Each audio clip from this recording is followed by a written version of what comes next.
Rajim, Bismillahirrahmanirrahim. Assalamualaikum, my dear students. I am Saifullah Bhatti, your chemistry teacher. Students, we are discussing chapter number 7. इसका आज last topic है जो हमारी syllabus division है उसके according lecture number 61 है जो माय डियर स्टूडेंट आपको ऑनलाइन दिया जा रहा है in the form of video lecture. तो आइए आगाज़ करते हैं। टॉपिक बहुत इंपॉर्टेंट है, रिएक्शन मैकेनिज्म। ये ओवरऑल हमारे पास माय डियर स्टूडेंट एक लॉन्ग क्वेश्चन है। इसके अंदर जो पॉसिबल शॉर्ट क्वेश्चन बनेंगे उनको भी हम डिटेल में डिस्कस करेंगे और साथ साथ जो MCQs हैं हम उनको हाईलाइट करेंगे। सबसे पहले हमने इसकी डिफ़ाइन को देखना है। Reaction mechanism my dear student एक रिएक्शन की एक लैंग्वेज है। कोई भी केमिकल रिएक्शन होता है in terms of chemistry point of view, उसमें reactants my dear student combine होकर प्रोडक्ट्स में चले जाते हैं और रिएक्टेंट्स के मॉलिक्यूल जब प्रोडक्ट में जाते हैं सबसे पहले वो कोलाइड करते हैं, उनके अंदर बॉन्ड ब्रेकिंग होती है, बॉन्ड फॉर्मेशन होती है, सीरीज़ ऑफ स्टेप्स के बाद वो रिएक्शन मुकम्मल होता है। तो अब पूरे रिएक्शन का जो प्रोसीजर होता है, क्राइटेरिया होता है, किस तरह रिएक्शन होता है, कैसे कैसे होता है, किस तरह मल्टीपल स्टेप्स में होता है, क्या उसमें चेंजेस आती हैं, क्या फेजेस आती हैं, तो वो जो पूरी डिस्क्रिप्शन होती है ना उस केमिकल रिएक्शन की, वो जो उसकी लैंग्वेज होती है, उस पूरी अंडरस्टैंडिंग को माय डियर स्टूडेंट हम क्या कहेंगे, एक रिएक्शन मैकेनिज़्म।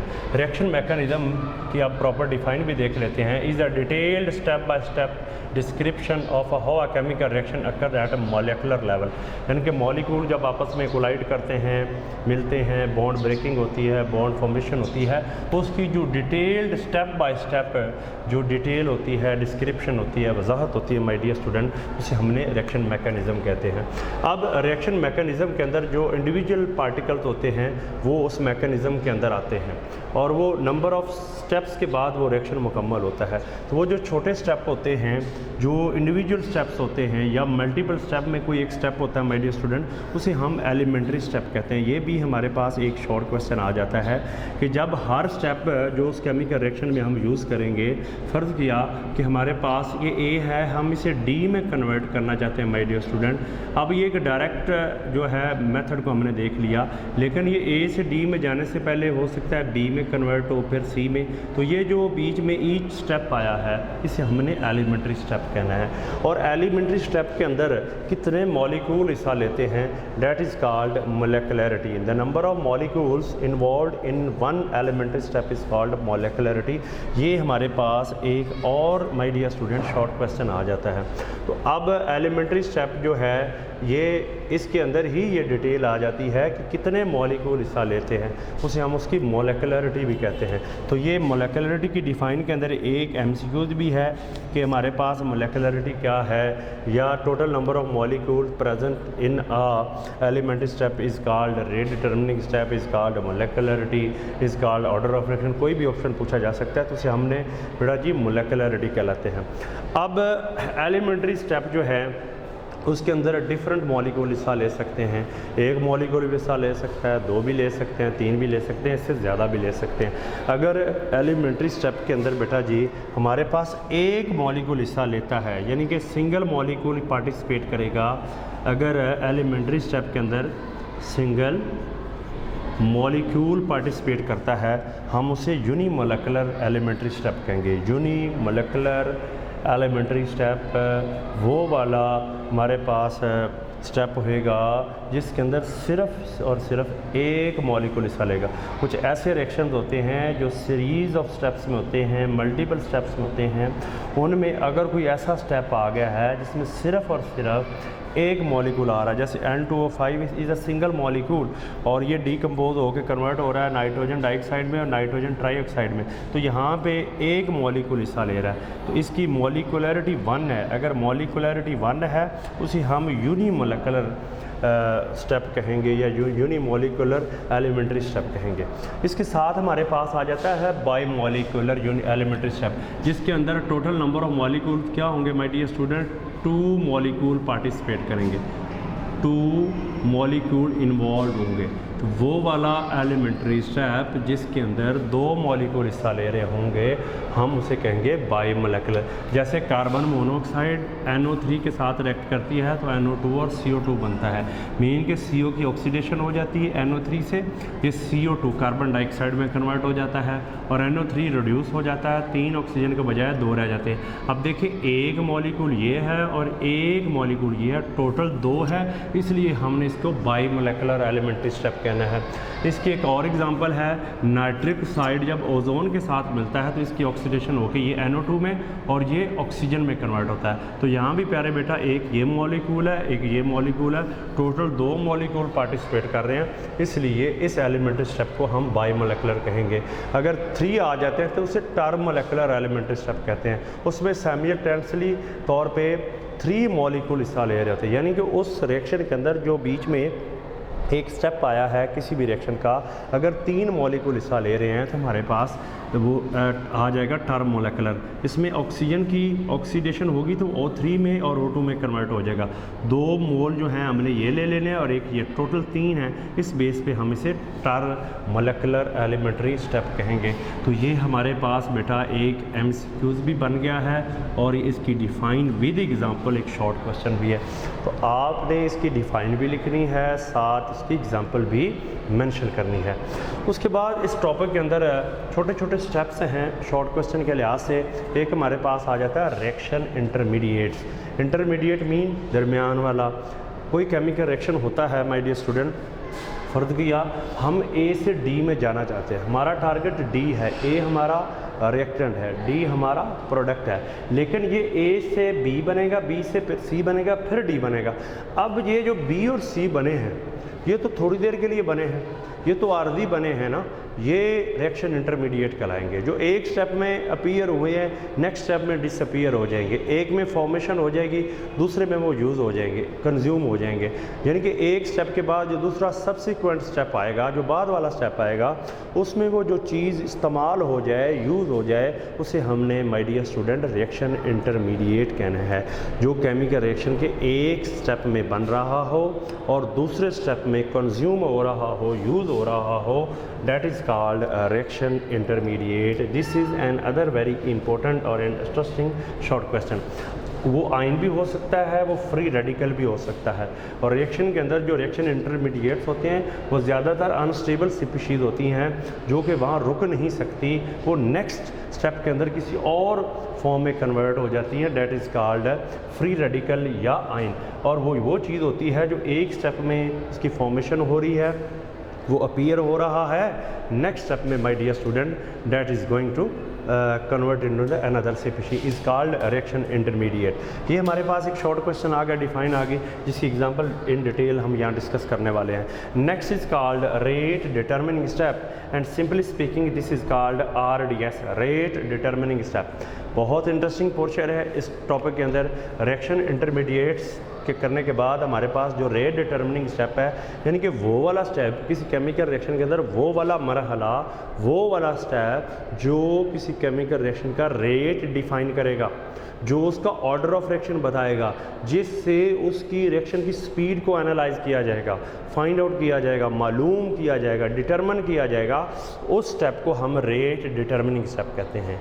कोई केमिकल रिएक्शन अगर मोर देन 1 स्टेप होगा, उसमें जो स्लो स्टेप होगा माय डियर स्टूडेंट, वो उस रिएक्शन का ओवरऑल रेट को फाइंड आउट करने के लिए हम यूज़ करेंगे, that is called rate determining step.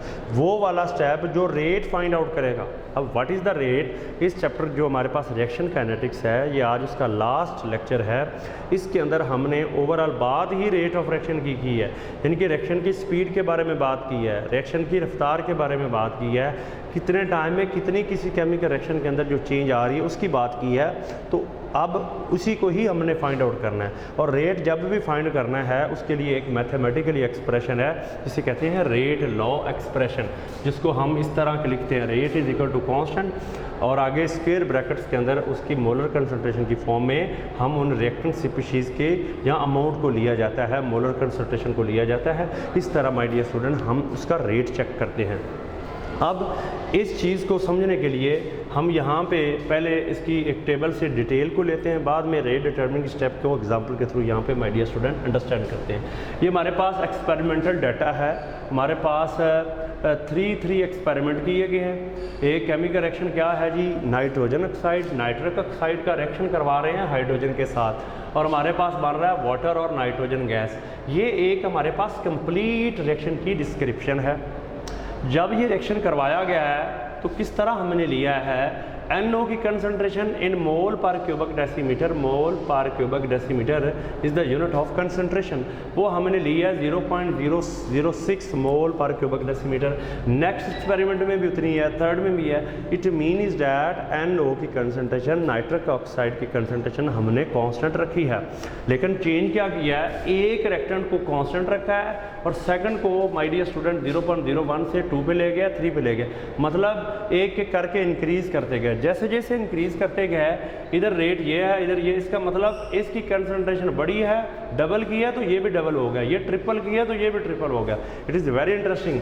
Bye doubling the concentration of hydrogen rate become double, and by tripling the concentration of hydrogen rate become triple. तो जो initial concentration पे single time depend कर रहा है कि double करने से double हो जाए, ट्रिपल करने से ट्रिपल हो जाए, उसे ही माय डियर स्टूडेंट हम फर्स्ट ऑर्डर रिएक्शन कहेंगे।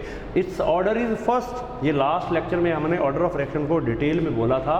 इसकी पावर 1 है, बज़ाहिर यहाँ 2 नज़र आ रहा है, इसको नहीं लेना, यही तो क्वेश्चन है कि ऑर्डर ऑफ रिएक्शन जो है वो जस्ट इक्वेशन को देख के नहीं बताना, बल्कि हमने देखना होता है कि कितनी अमाउंट पे डिपेंड कर रहा है, 1 पे डिपेंड कर रहा है। अगर 1 कंसंट्रेशन पे डिपेंड कर रहा है, इधर इंक्रीज किया, जैसे जैसे इनके उसका डायरेक्टली प्रोपोर्शनल है।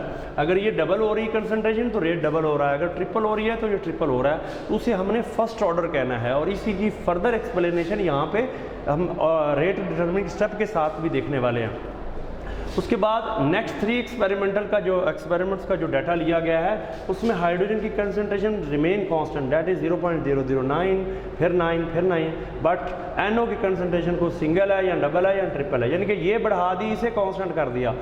जब ये हुआ तो फिर हमारे पास जो रेट है उसका कुछ ये एक्सप्रेशन नज़र आता है, वो ये है जी, इधर 0.063 है, 0.25 है, 0.056 है। अब ये क्या हुआ, by doubling the concentration of NO rate become double, ये इससे डबल है, सॉरी इंक्रीज 4 टाइम।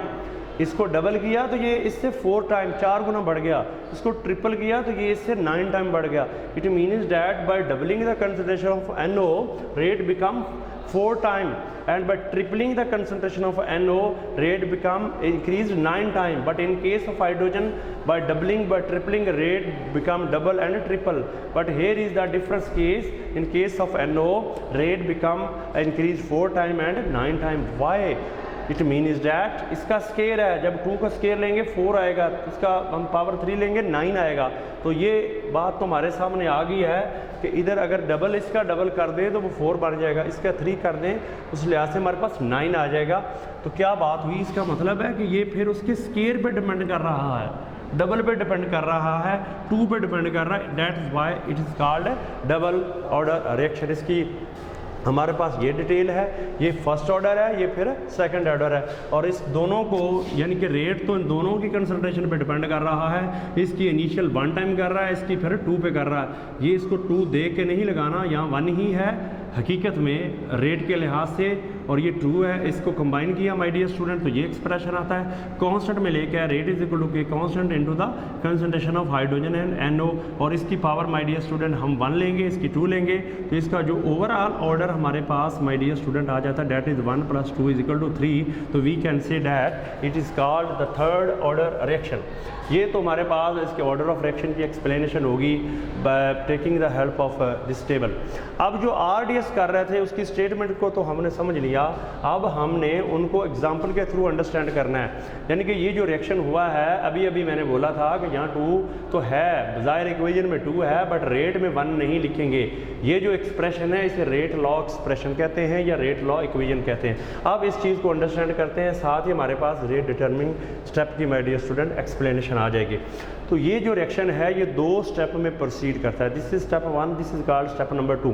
स्टेप 1 के अंदर है 2 NO पार्टिसिपेट करते हैं और 1 हाइड्रोजन यूज़ होता है, और ये स्लो स्टेप है और इसमें नाइट्रोजन और H2O2 यानी कि हाइड्रोजन परऑक्साइड बनता है। इस प्रोडक्ट के अंदर जो एक प्रोडक्ट नाइट्रोजन है वो पहले स्टेप में ही बन रहा होता है, और सेकंड स्टेप में हाइड्रोजन जो H2O है ये सेकंड स्टेप में जाके बनता है। पहले में नाइट्रोजन, साथ hydrogen peroxide. This is called reaction intermediate. इधर बन रहा है, नेक्स्ट स्टेप में यूज़ हो जाएगा।